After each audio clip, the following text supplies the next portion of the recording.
Y los dos carapachos son... Beep! Everyone sure looks busy today, thought Thomas. He was on the hill overlooking the...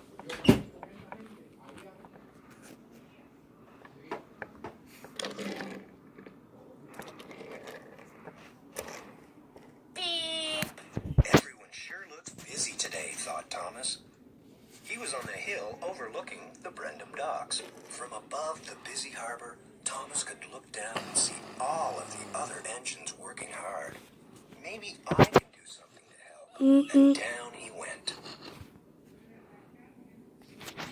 When Thomas arrived at the docks, the other engines were bustling around. Everyone was working hard to prepare for the Ocean Life exhibit, which was coming to the island of Sodor. James and Cranky the crane were busy unloading a big shipment of ocean plants. The plants would be put in the fish tanks to make the fish feel at home. Can I help? Asked Thomas. Oh, little Thomas, an engine like me doesn't need help, said James. Thomas chugged over to where Harvey was moving a bunch of small crates. Keep back, little Thomas. These crates are full of all the empty fish tanks, and they are very fragile, said Harvey. We don't need you to be breaking anything. As Thomas moved off, he noticed two cars coupled to Salty on the next track. He had never seen cars like this before. They were large, and Thomas could see through their sides. They were full of water. A big octopus was swimming in the rear car. Thomas was amazed. Then he pulled up to the front car. It had a huge shark in it. The shark looked at Thomas and opened his mouth. He had rows of big, scary teeth. Look at that, Thomas gasped, and hurried up to find Salty. Amazing, aren't they? These critters from the deep. Hey, Thomas, said Salty. Where are they from, Salty? Thomas asked excitedly. Where are they going? They're off to an ocean show in Tidmouth. It sure is fun having them here. Don't you think? Answered Salty with a smile. I can't wait to tell Percy about them, thought Thomas. Maybe we can see them in Tidmouth. Thomas was still marveling over the shark when Henry rushed by. Out of the way, I am in a hurry, Henry whistled. Don't fret, Thomas, said Salty. Little engines can be mighty handy at times. Thanks, Salty, peeped Thomas sadly. Maybe there's something I can do back at the station. Just as Thomas was leaving the docks, Percy came chugging up, working hard, pulling the afternoon mail.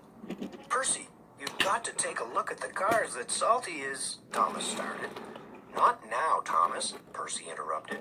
I need to deliver this mail right on time. And he hurried past. Percy passed Salty and then looked up and saw a huge shark looking right at him. Yikes, he tooted loudly and rushed forward.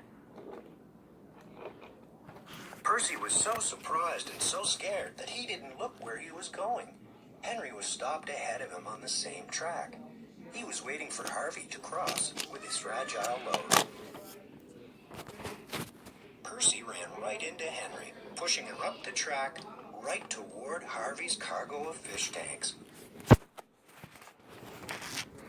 Watch out, Harvey, tooted Henry. Harvey looked back, saw Henry rushing at him, and went full steam ahead. Too late. Crash!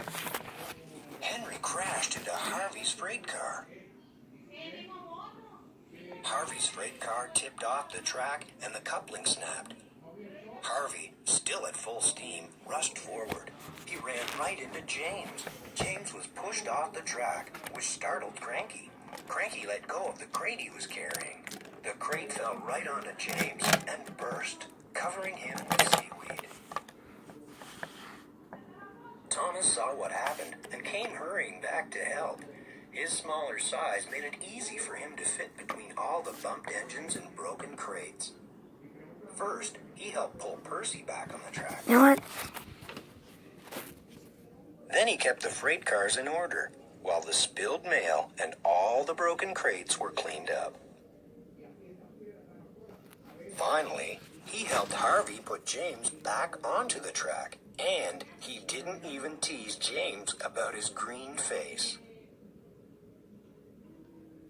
Later, when everything was in order again, he went to look at the shark, whose car was sitting on a siding. Salty pulled up beside him. "Well, Thomas, I knew you'd find some way to prove what a really useful engine you are," he said. Thomas smiled and looked back at the shark, who gave him a big wink. The end. Look for Down at the Docks and other exciting Thomas adventures from Random House wherever books are sold.